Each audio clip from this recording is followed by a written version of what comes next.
Hey, what's up, everybody? This is Joe Tossi from TechTables.com, and you're listening to the Public Sector Show by Tech Tables. This podcast features human-centric stories from public sector CIOs, CISOs, and technology leaders across federal, state, city, county, and higher education. You'll gain valuable insights into current issues and challenges faced by top leaders. Through interviews, speaking engagements, live podcast tour events, we offer you a behind-the-mic look at the opportunities top leaders are seeing today. And to make sure you never miss an episode, head over to Spotify and Apple Podcasts and hit that follow button and leave a quick rating. Just tap the number of stars that you think this show deserves.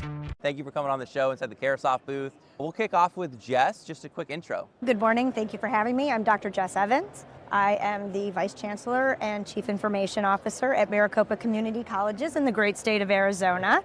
Thank you for having me, and I'm excited about what we're going to talk about today. Very excited. I'm Adrienne Garber. I'm the Chief Technology and Innovation Strategist at Dell Technologies for Higher Education, and I'm from Pittsburgh, Pennsylvania. And from Cleveland, yeah. But that's okay, we're still friends. We're still friends. We'll be friends at least until football season gets really cooking. Fair enough. And I really enjoyed so far EDUCAUSE, and I'm excited for this conversation because I'm hoping it's going to weave together a lot of the things we've been talking about the past couple days. And you sent a photo over, and I was like, are they going to start fighting on the sports, or how does this work out? No, okay. we're friends. We're friends. Better good. together. We're good. Better together. Marie? So I'm Marie Breedlove. I'm with NVIDIA Corporation, and then I get to do segment sales. And the cool thing about my job is I get to work with all the OEMs, so great partner with Dell, and then I get to cover all industries. So not just higher ed, but the industries that NVIDIA focuses on. So I'm very excited to be and see how people are teaching the students coming to industry. I'm a military kid, so I'm from all over. And so usually when I call home, either California, Texas, or Italy is one of the homes. So yeah, military brat. Yeah, exactly. So go Navy. Sorry. My wife's a military brat. A fun fact about NVIDIA, actually their market cap hit $5 trillion this morning when I opened the Wall Street Journal. So they're on a tear right now. Jess, we'll kick off with you. So you mentioned, correct me if I'm wrong on the stats, so there are 10 colleges, 185,000 plus students. Correct. Wow. Yeah. And you are a founding member of the National AI Consortium alongside Miami-Dade and Houston Community Colleges. Fun fact, I'm actually going to Miami next month for a live event, and I was talking to someone at Miami-Dade, and I was like, hey, you know what, I gotta send you this episode or a screenshot. Absolutely. You should absolutely do that, but you have to come in February when we have our big annual conference. We'll get into that. Oh, yeah, we must have to talk about that. Tell us about a student that has changed the way you think about AI access and what they were trying to do and what barrier made you say, we have to fix this. Okay, love the question because it is actually one of the larger challenges for workforce development as you're trying to make sure that students have the right skill sets, experiences, and applied understandings, right? I have a student who had come to me and said, hey, Dr. Evans, I'm gonna be a software engineer. I said, okay, tell me why. Why do you want, what's driving you in that way? And he said, well, I wanna write code, and somebody told me that software engineering is where I need to be. And I said, and what year did they tell you that, out of curiosity? They said, well, like maybe a year or so ago. And I said, can I just advise that's probably somewhere else you'd wanna focus? Well, why would I wanna do that, Dr. Evans? Well, software engineering is a preeminent, it will never ever officially go away. We will always need a level of engineering in that way. But if you don't wanna be a hardcore behind the scenes greenfield developer, I said, there's a stronger demand in cyber, specifically because of artificial intelligence. There's new vulnerabilities that are being implemented, and there may be a little bit more growth in that regard because you could be multi-versatile and you can still add value, you can still write code, but you have a longer career trajectory. And he says, that's great, I'm changing my major. Well, when he changed his major, Python is not a required course. And my heart fluttered. And I said, why is it not required? And he was like, well, I have options. And I'm like, but in the workforce, you don't have options. This was the fundamental disconnect. Faculty have to understand what is crucial in order to make sure that students have the right level of skills, knowledge, and experience. And Python is preeminent. Sorry, I'll die on that hill, I think. But that is when that student really opened my eyes, and I said, I have to get involved in a stronger way. So I immediately applied to the Built leadership team. They interviewed me, and they're like, yep, come help us make sure that faculty will ensure the right skill sets are being introduced into the workforce now and into the future. So that's really good. And we'll jump to Adrienne in a little bit, but it dovetails so well with the student experience piece. But there are a couple quick follow-ups. So I did pull up a YouTube, because we had never met before. And so I'm like, Dr. Jess Evans. Okay, we've got some content. This is great. So I actually thought this was really insightful.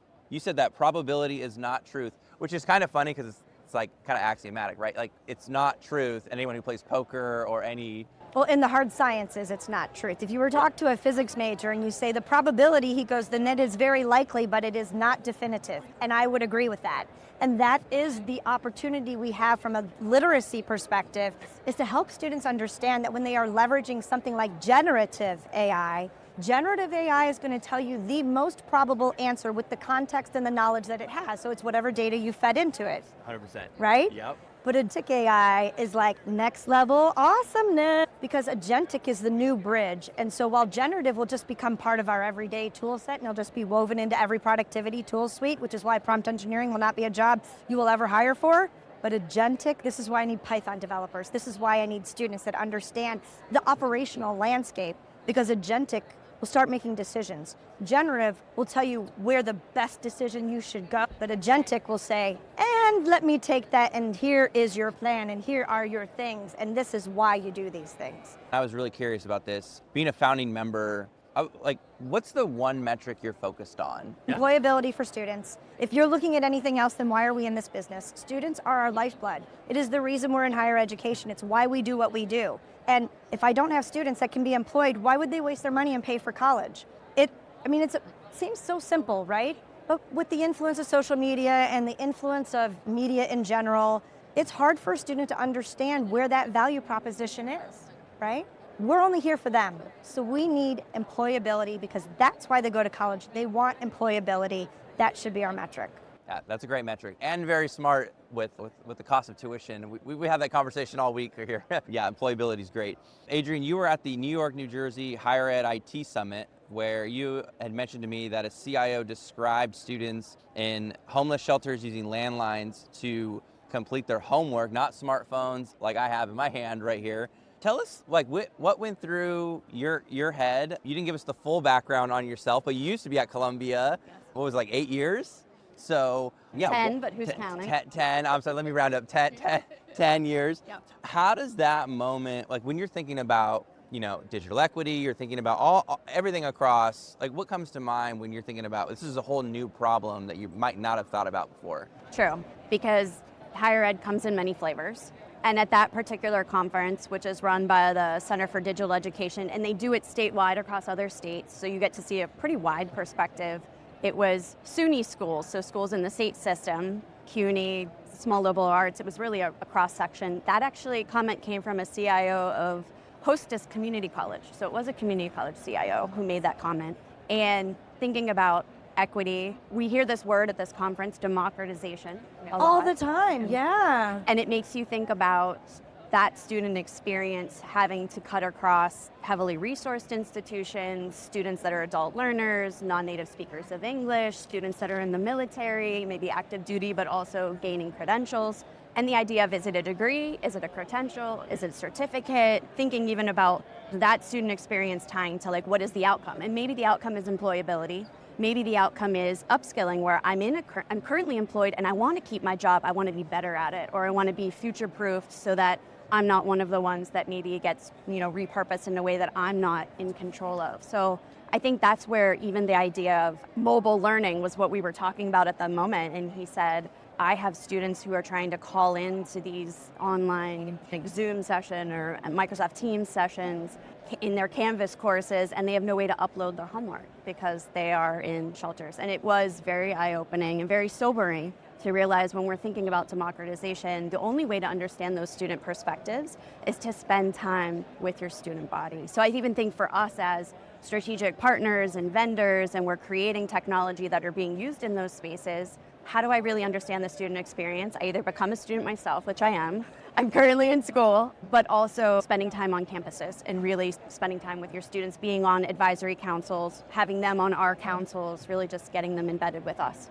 So just to follow up on that, you're on the Houston Community College AI board, is that right? Mm-hmm. Okay, so I've been the AI Industry Board. Yeah. Oh, the AI Industry Board. Okay, so I've been to Houston quite a bit. I've thrown 2 live events there. Shameless plug, we'll link to those in the show notes. So with Harris County, the city of Houston, all the kind of surrounding areas, Rice, we had the Future Information Technology professionals, the kids, college kids came out to the event, and I asked every CIO in the room to hold a business, like hand out business cards to these kids. And you thought they were counting $100 bills. Like they loved it. Yeah, it was a lot of fun. But I'd love to hear a little bit more specifically. I just traveling around to different cities and counties and states. Houston's a lot different than the Northeast. Are there any insights that you've gleaned? So for Dell, I actually cover 17 states. I have 2 teammates who do what I do, and among the 3 of us, we are covering the entire country. And I think the challenge we have is syncing up with like regional differences, right? City versus rural versus, suburban. And that's been interesting to kind of see, are there nuances? And the answer is yes. But then we have to come up with uniform programs. So how do you have a systemic approach to skilling, workforce development, curriculum creation, co-curricular projects when you have, disparate groups and you're trying to have something, at least commonality among all of them? At Houston, what I really enjoy about being on that committee, and so I was trained as well, and so we do go as the strategic partner and a vendor, we go through a process with these community colleges of how do you, sort of assess what skill set you're looking for, how do your engineers sort of communicate that back to professors who have research interests as well as academic and teaching interests. And they have a AI conference they put on every year. They've been doing it for the past few years. It is 100% student-led.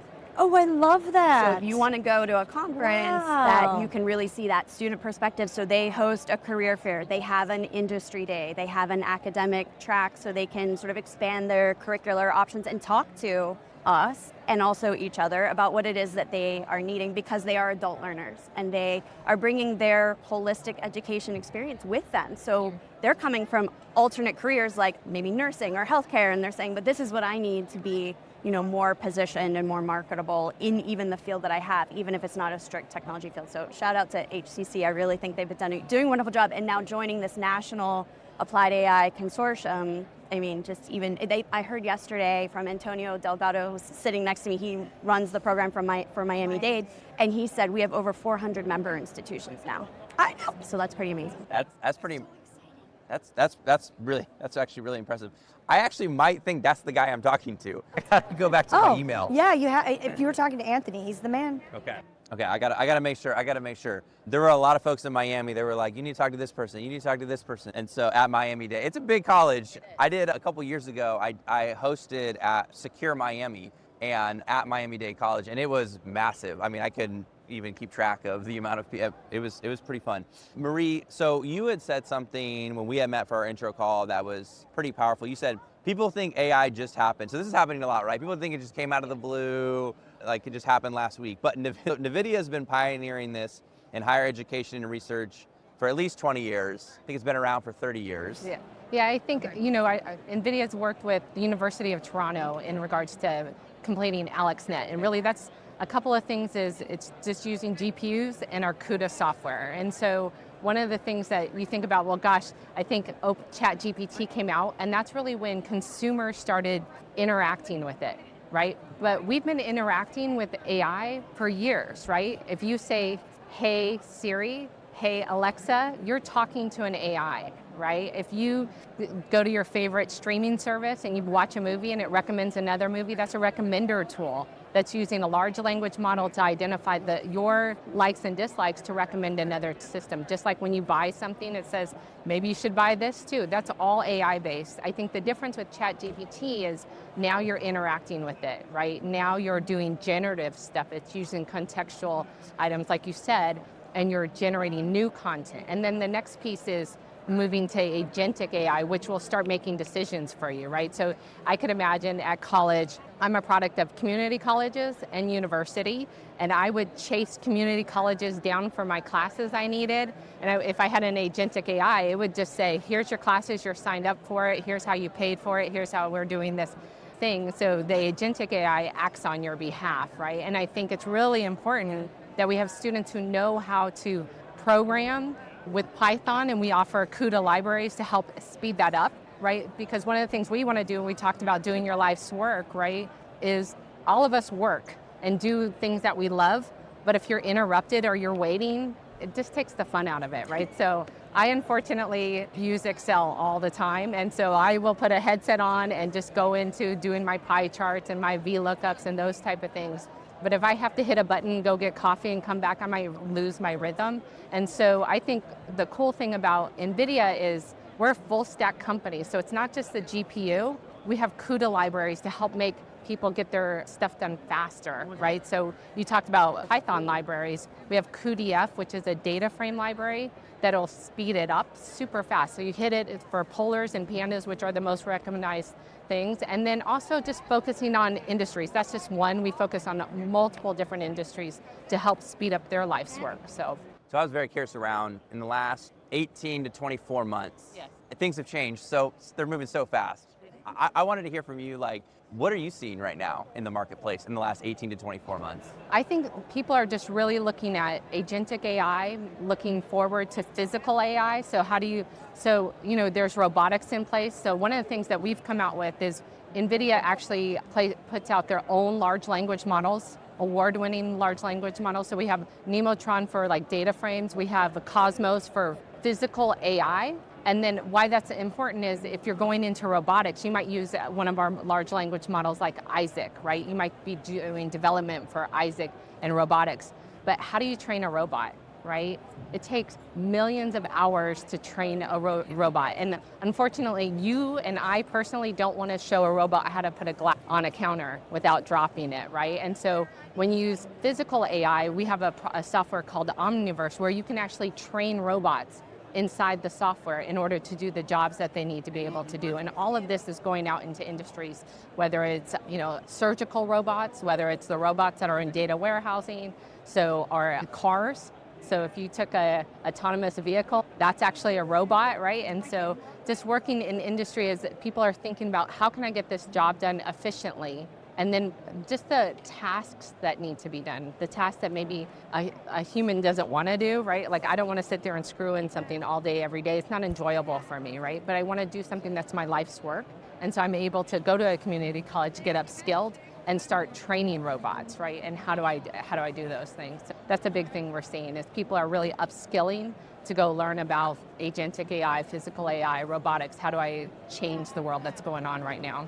So let's this is me going off the script a little bit, but I'm really curious, like thinking about or dreaming about like this future is coming and it's going to come very soon, sooner than most people think. I've been in a Waymo. It's like fantastic in San Francisco. It is amazing. It's we incredible. have them all over Tempe and Phoenix, everywhere. Yeah. It's amazing. Specifically for community colleges, where do you think is going to be like back in the day, we still have like auto shop for some of the universities. Like there's kind of these trade schools. Do you see where do you see the future of this going? There's learning Python, and then there's going to be probably a whole host of other both like physical and digital skills that need to be learned. Well, I mean, if you think about the way the workforce is set up, right, you're going to have people, especially in community college. So at Houston Community College, in the AI curriculum, one of the things they do is they go to the NVIDIA GTC conference, which is the Graphics Technology Conference, and they do a field trip with their students to learn about what industry wants in their workforce, right? So, and it's part of their curriculum. We actually this week, we have a GTC in DC right now, so in the District of Columbia. And that's really where we help our customers understand what our roadmaps are, what we're doing, and then also we want to amplify what our customers are doing. So that's what's happening in what we think like a technology industry. But then if you think like my plumber, right, or I live in Houston, so HVAC is very important to me, right? And so you think about the people going to do an HVAC system. A lot of the people who do that trade, very important, very valued, but a lot of them are retiring and they're younger kids who don't want to do that trade, right? So how do you take that knowledge transfer from those people who are retiring and giving it to them? You may put it in a large language model and you might put a RAG on it to say, hey, I'm in the conference center in Tennessee. I have this HVAC. It's doing this. Help me figure out how to do it. I've never seen it before, right? But I have the skill set. I already know how to work on an HVAC. I don't. I know how to work on an HVAC, but I can learn and I'm a doer, right? And so then I'm starting to use AI to help me get my job done. And I think that's something that people should be embracing in regards to how do I use AI to upskill me, right? So I may be doing HVACs around the neighborhood. You're just gonna have the robot do the HVAC. Well, I mean, that might not be today, right? And so I absolutely want to show value in regards to how do I understand what you have, and I can personalize it, right? And I can use AI to help me with that as well. When I went to college at this point, maybe 20 years ago, it is just changing. So, and I have a 16-year-old daughter, and we're having this conversation right now, and AI is a big piece. School has its own position. I have my own position. I'm very bullish and pro on it. And so I have these conversations. And so it's interesting to see like what colleges that she's looking at right now, what is their stance on AI? And it just varies across the country. And then, what does it look like both kind of individually? Where does she want to go? What does the world look like? I'm always sharing conversations. I'll go, I met these ladies on this podcast, Annabelle, and we talked about this, and she's going to be like kind of curious, wandering around. And so it's fun to see the conversations happening in real time for the future of the workforce right now. Yes, and I mean, I use AI a lot. Like I work at NVIDIA, we're constantly learning. We have new technology coming up all the time. And I might just ask my favorite chat tool, like, please explain this to me as if I was a 5-year-old. And I do a lot of training to sales reps at all the OEMs. And so I want to make sure that I'm training it in a way that it is consumable. And I would imagine that the community colleges and colleges want to do the same thing. You have these kids coming out who are AI natives, right? It's not foreign to them to ask a question, right? But you need to be able to help them understand how to put it together and make it valuable, right? And understand the pitfalls in regards to cybersecurity, or maybe you're not going to do plagiarism, right? Like you want to make sure you're writing your own stuff, right? And so I think it's important that one, they feel confident to ask their professor what they can and cannot do, but also feel confident to know whatever that they're searching and they're looking for and they're putting down on paper, they can feel confident that their name is on it, right? So they have to understand it. You make a good point about training too, because I know we've talked about training, like as an organization of over 100,000 employees, we have like just-in-time learning where we have the mandated technology courses that marketing must take and sales. It's like non-technical positions learning technical things, and that has just sort of been a given for us. And then also your own curiosity and professional development needs sort of push you into what's available at your organization. So for us, like all of Dell internal, and then we look to our partner ecosystem of like, oh, are there courses that are at Maricopa? Are there courses that are at NVIDIA? So creating a professional pathway that's formal and informal and sort of meeting the need in the moment. So I think that's what I would encourage your daughter to, and this is about like, is it employability? For us, it's transferability. So it's not, can you learn this skill? How well do you deal with ambiguity? What sort of things are you teaching yourself that now you're able to then later like apply that skill set in a different and unique way? I'm a career changer. I'm on my 3rd career at this point.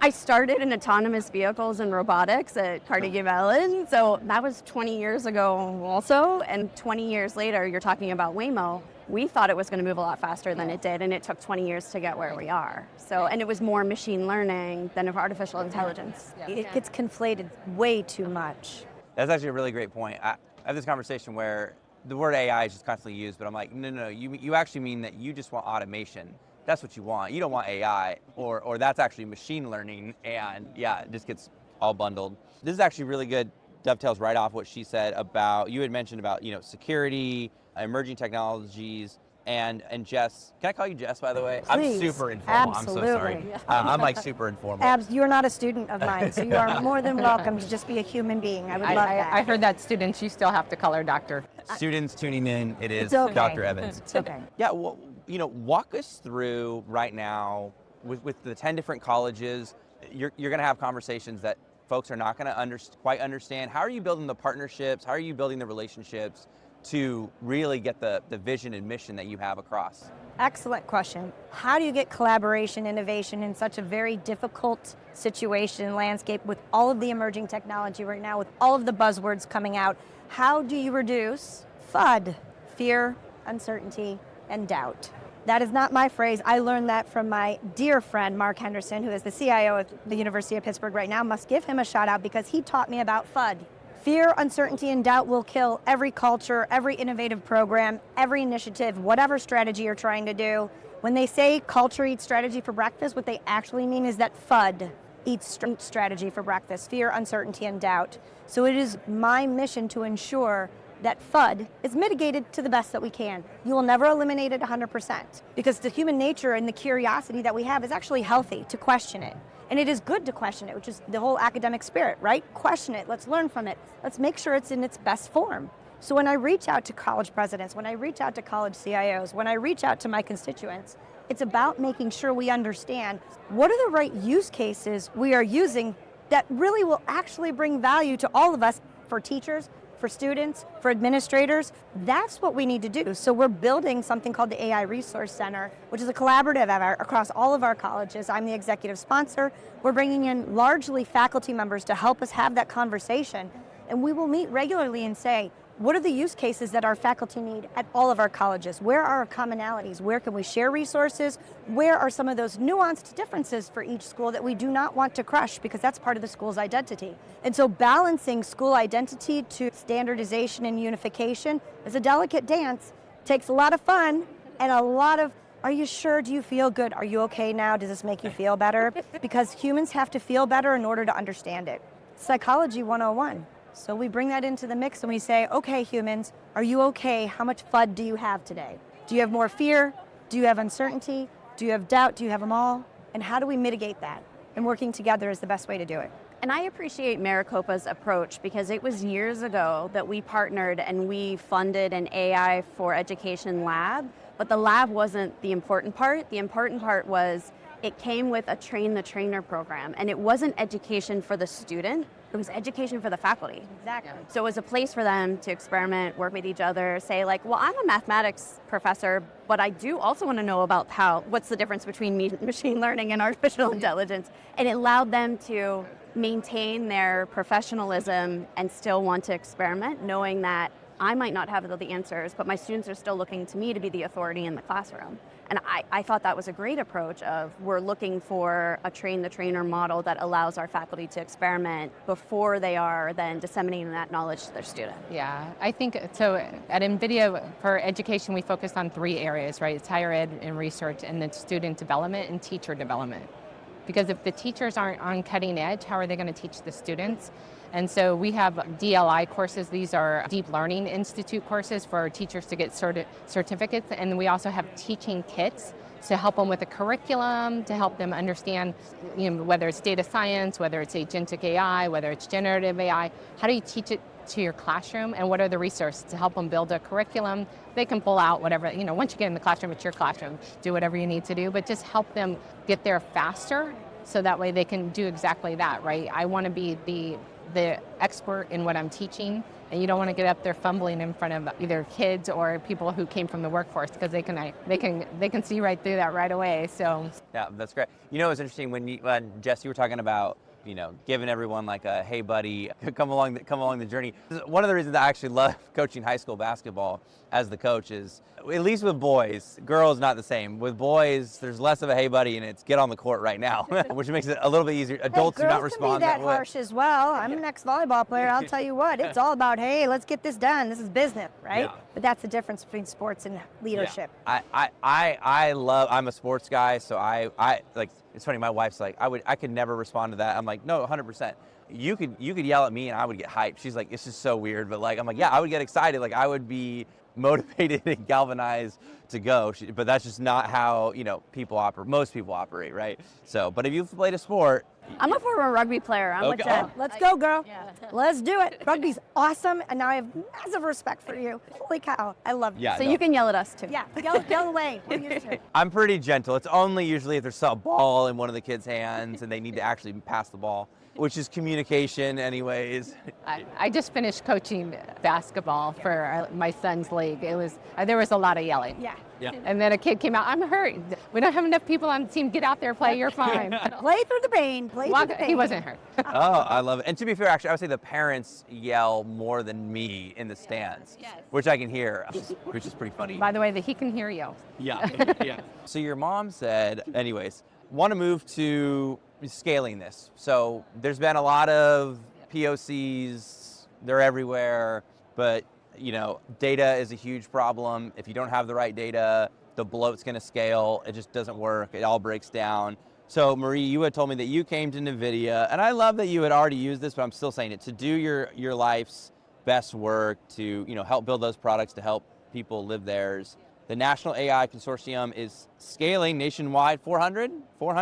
That's amazing. What excites you most about the community colleges, about what the community colleges can do with NVIDIA's platform that maybe some of the other universities aren't thinking about right now? So I actually don't have a very narrow focus on education because I cover all industries. I know that one of the things we talk about at NVIDIA is, we said the word democratization of AI. And so I'll just point out some things that we offer that allow students to get started with AI quickly. And I'm sure you can chime in on how community colleges or higher education is taking advantage of that. So I told you we're a full stack company. We offer GPUs and that's awesome, right? We just announced a AI supercomputer that's very low cost, and you can get one from Dell if you wanted to get one, or you can get a desktop, right? And so the plug, shameless plug, sorry about that.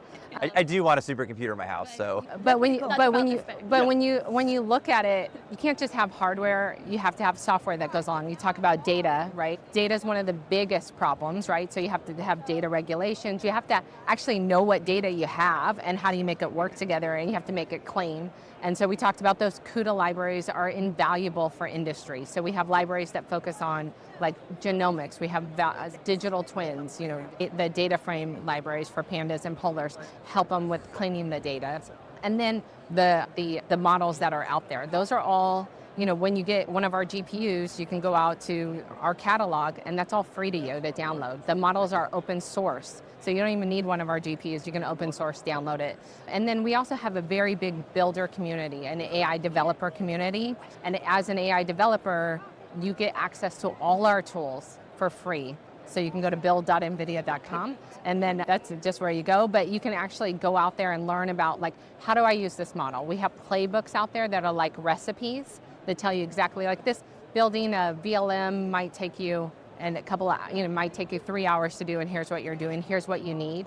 And so I think that's important to be able to make things easier, right? We talked about education. How do you make it easier? Because if I can get my 9-year-old to do it at his desk, he's not going to be able to do it, by the way. But if I can get him to do it, get him to try, and he's not scared of it, there's no FUD there, then I can get my students to do it as well, right? And I think the cool thing about whether you're at a university, a state college, or a community college, you've entered into it thinking, this is where I'm going to go learn what I want to do. There's I talk to 18-year-old kids and they're like, oh, I don't know what I'm going to do for the rest of my life. You're right, you don't, because you might do something else. Right? You had 3.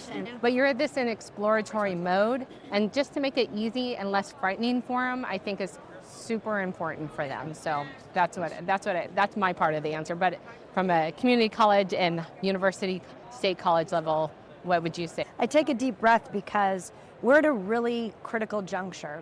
The community colleges are starting to understand that they need to offer more. And more meaning not more classes, but more value into the education process. Community colleges play the most critical role for both educating in trades, educating traditional liberal arts, your hard sciences. It is a stepping stone, is which is how it is viewed for many. However, what a disservice to a community college. We're not just a stepping stone.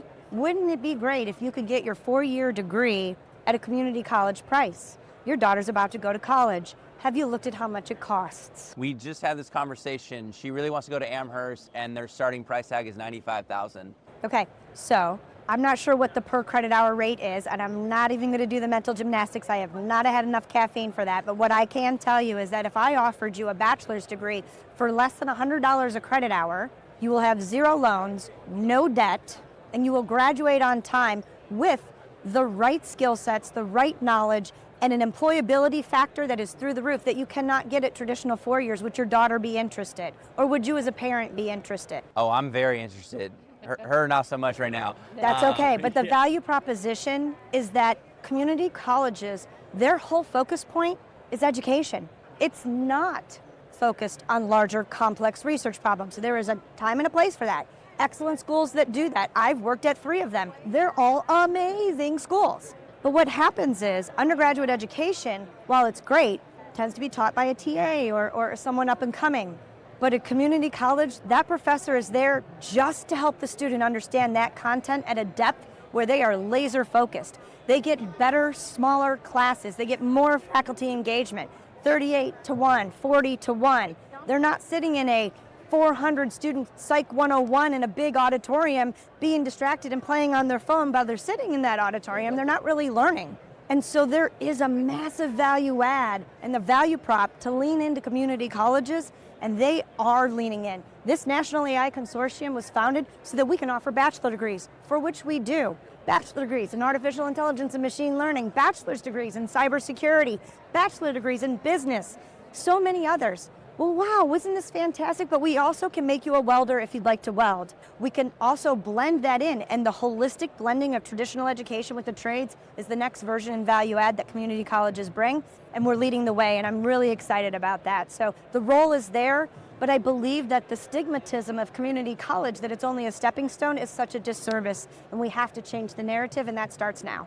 I also appreciate that, especially in the Maricopa system, you have individual colleges who are on the forefront of new types of, not just skills, but degrees. Like I know at Chancellor Gilbert, it's drones. It looks like there's a Topgolf on campus, but that's where the drone program is taking place, as these giant nets are there. I know at Mesa, you just started a data center skilling degree that's like data center with construction. Correct. And so it's data center, it's blending, and it's management. So even that like gray area between different disciplines and like where they might overlap into practicality. And I think one of the reasons you're uniquely positioned to do it is the relationships you have regionally with employers.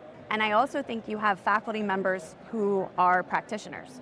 So I think that's part of it. It's like you're pulling in their like realism, if you will, into the course curriculum, because you have them that are coming from like, and I actually do this in my day job, and then I'm here teaching it for your students. Community colleges dispel those who can't teach and those who do. No, at community college, everybody does, faculty included. So they really have the applicability. The most important thing, another metric, but it's hard, I haven't figured out how to measure it yet, but is applicability. So when you are learning something like Python, okay, now you know the programming language, you know the syntax, and you can write some for loops, and you can do a little do-whiling and all the fun stuff. Those of you who are programmers, that was a fun joke, you should look that up. Point being, okay, so what if you know how to do a do-while loop? How does that actually work in the real world? Well, when you have faculty who live it and breathe it every day, they go, oh, and by the way, here's a real problem in the workforce that we need to solve, and your homework assignment is to solve this for real. And if the faculty member was really smart, that just happened that morning, and he's like, don't worry, I'm going to teach my class tonight, I'm going to sign for homework, I'll see what they say, and I'll have the answer for you tomorrow, right? Like that's a beautiful partnership. And then what empowering experience for those students to go, oh my gosh, I submitted something that might actually help, something in real world. Yeah. You know, IRL, it's a thing, you should be here, it's cool, right? Like, this is awesome. That's the flavor that we bring, that's the experience we bring, and maybe we need some better marketers. You even said it better than I am. I'm going to bring you on staff. I'd like you to promote for those colleges. And that would be fantastic, because we have to get everybody excited about community college. I love 4 years. And in football programs, we can go all day. IO, sorry, none of you are from Ohio. That's fine, my bad. I'll finish it for you. Best football team in the land. I'm just saying. But beyond football, what is the point of higher education? It's either one of two things: advancing research and scholarship, or educating the workforce. No one does educating the workforce better than community college, and I'll go toe-to-toe because I have worked at 3R1. Community college is where it's at. And I would also add to that there is a role for your vendor partner. Absolutely. As a vendor partner, we should be hosting hackathons on campuses, all campuses. Or sponsoring my faculty, actually, because faculty are grossly underpaid. Sorry, but they are. I wish we could fix this, because they're the most crucial element, students first, then faculty. If you could help endow a chair, community colleges don't have chairs, but you help the faculty, you bring a grant for, like, I'm partnering with Homeland Security right now, they're bringing in a student-led SOC, and they're paying for our students to have, and they are running actual SOC things for Homeland Security. Yes, come to Maricopa, we will get you a real job. This is awesome, right? Like, partner with your vendors. We run a grant support program. See, and exactly. I know that you all do similar work, and so some of it is, use it if you don't know about it. Yeah, we do hackathons, grants. We do lots of great things. Yeah, so I think a lot of vendors have space to be partners, and they maybe aren't taking advantage of it. So that's sort of my call to action, is I would say, spend time on these campuses and ask, where can your organization be contributing? And a lot of them, it's like, you're an alumni, go there, spend time there, see if you can get involved. So, Adrienne, so you've been on all of the aisles. You've got the researcher, you've been vendor partner, where you are right now, and I've taught. You've taught, and I've been a student. I am a student. You are a student. Just talk about the level of like empathy across the aisle. How are you able to, I mean, you can bring all that together. It's just pretty rare. Most people don't have all the perspectives. Can you just share about that? Yeah, being all jammed into one person who does not sleep very much.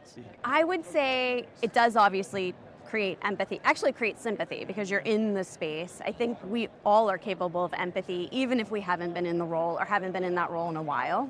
I think that should be a core value that we all hold, is to be a little more understanding and a little more curious as to what others' experiences are, because I think I don't have to be I was an R1 researcher, but I don't have to be an R1 researcher to understand FUD, to understand that there's funding challenges, to know that maybe there are partnership opportunities that haven't been voiced, and maybe you can sort of help surface some of those, because people don't always want to share what the challenges are when they're first getting to know you. That's a lot of vulnerability. So I think it's helped me in that respect of realizing I've been in those shoes, but I would challenge folks that haven't been in those shoes to be curious about them. And like I was saying, like, why aren't more of our staff becoming adjunct faculty members? Maybe they should just teach a class one semester and get the experience. Go take a certification that's outside of your organization, that's not, a Dell course that I have to take for part of my training and certification, but I go to Maricopa and I spend a semester at Chancellor Gilbert learning about drones. I don't know. I think there's these opportunities for us to get a little more embedded, and we maybe have to challenge ourselves to do that. I don't know how that happens in the 24 hours a day that we're allotted, but get creative. I'm on a really good team, and we are cross-functional, and I think that's been really helpful. I have reasons to spend time with our Dell social impact and giving team, and they talk about the things that are, mission critical for Dell. So it's like, these are the things I want you to be looking for as far as opportunities, Adrienne. I'm like, okay. Spending time with our executive briefing center, where they have all the industries are there. So it's like, what do I have to learn from autonomous vehicle research that's being done at Dell through our office of the CTO? Yeah. Well, I have universities that are also doing that kind of research. Maybe there's partnership opportunities and collaboration opportunities. Coming to these conferences, joining advisory boards, being on committees. So I think that's where you can sort of dip into the professor persona, the student persona, the administrator persona. I think we're hearing about, even in this, we're right by it, the cybersecurity section here. Security is one of those things that increases the level of FUD. It sure does. Fear, doubt, and I'm sorry, what was you? Uncertainty. Uncertainty. I think when you share the risk, then you mitigate the risk. And I think leaning into your partners to do that, leaning into other nonprofits, leaning into your consortiums so that you can hear what other institutions are doing, that might be a way to sort of share that among a group, and then it sort of lowers that level. It also lowers the barrier to entry of like, I want to experiment, I want to be innovative. And even the IT role historically has been risk mitigation and liability. And now it's like, how can I get beyond that and start thinking about ways that I'm the enabler on my campus for these things to be happening? Yeah, you definitely want to turn IT into the office of yes, right, instead of the office of no, right? And so they're kind of these unsung heroes that help you get your jobs done. But I would say, like, when you talk about curiosity, I think also if you just, you think, I talk to a lot of people and they'll say, I'll say, oh, you could do this. You can, take one of our courses online. You can just watch one of the sessions. They're like 45 minutes. And they go, oh, I'll have to find time, right? And I think it's incumbent upon us in industry to kind of see who's around us to say, what are you teaching? I can spend 45 minutes a week to figure out what's going on around us. And then also education, looking at, like, how do I find out what's going on to see where the next industry is coming from, right? And so just taking those 45 minutes, or just even networking, right? Like, I spend 45 minutes, not a whole week, but not at one time. But every day I try to network or try to promote or try to learn something that's outside of our NVIDIA mandatory trainings that we have to learn or things that we're doing, but then also learning what our customers are doing, right? And how are they helping their employees. I said my life's work is really about helping people become more productive. That's kind of what I've done my whole life, whether it was at NVIDIA or where I am now, just helping people understand the technology and then how you use technology to be more productive and stay in this working zone. So I think it's important that we do look at what education's doing around us to help them get there, and they look at what we're doing, right? So Before we wrap up, I would just get a question. If you don't have it off the top of your head, no worries. I was super curious. So we've hosted some roundtables in Santa Barbara, at the county of Santa Barbara, the CIO there. This last roundtable, we had a couple of the community college districts CIOs showed up.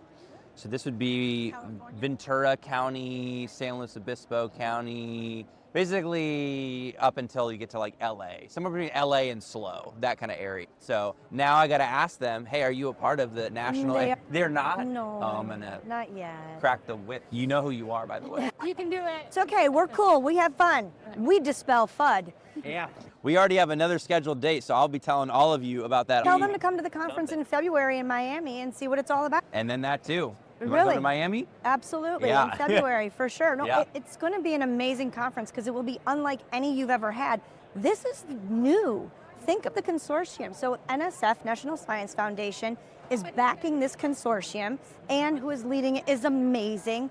And she knows the value of workforce development, which is why the business industry leadership team, she said, hey, we know that the applied AI is missing. See, that's why it's applied. It's not just theoretical AI. It's applied. What is necessary? Come to the conference. Learn what it's all about. I'm not going to tell you the total secret sauce right now because then you wouldn't have to come. But come, talk to us, and really get that industry in there so we can make employability a real thing for every student that gets an education. Because if you're going to pour money into something, you should get a return. And if they don't get a return, why are they there? So that's what we're going to do. I couldn't think of a better ending. Thank you for coming on the Public Sector Show by Tech Tables. Appreciate you all. Thank you, Joe. Really appreciate your time. That was awesome. Hey, what's up, everybody? This is Joe Tossi from TechTables.com, and you're listening to the Public Sector Show by Tech Tables. This podcast features human-centric stories from public sector CIOs, CISOs, and technology leaders across federal, state, city, county, and higher education. You'll gain valuable insights into current issues and challenges faced by top leaders. Through interviews, speaking engagements, live podcast tour events, we offer you a behind-the-mic look at the opportunities top leaders are seeing today. And to make sure you never miss an episode, head over to Spotify and Apple Podcasts and hit that follow button and leave a quick rating. Just tap the number of stars that you think this show deserves.